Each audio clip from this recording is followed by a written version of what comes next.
À travers le mouvement de protestation, les Bélarusses veulent avoir leur mot à dire sur l'avenir de leur pays.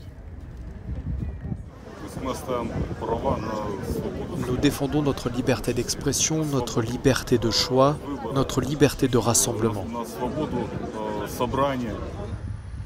Jeudi, les mineurs en grève se sont réunis pour parler du futur de leur mouvement, un mouvement qui doit faire face à la pression des autorités. Aujourd'hui, une personne a disparu. Elle n'a pas répondu à nos appels depuis 4 heures.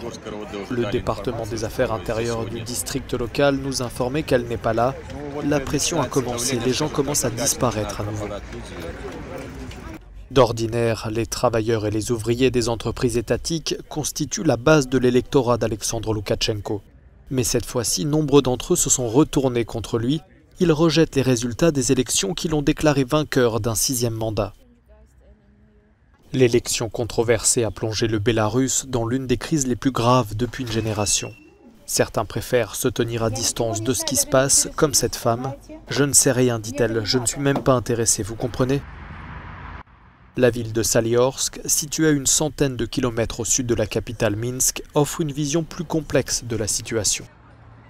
Après 26 ans au pouvoir d'un leader aux tendances autoritaires, une certaine indifférence semble régner parmi les électeurs, mélange de résignation et de peur. La personne qui nous accompagne dans cette boutique nous explique que certains Bélarusses doivent acheter ces images pour les institutions. Certaines personnes le feraient pour plaisanter, nous dit-elle. D'autres disent que lorsqu'elles les accrochent sur leur bureau, les gens se comportent bien.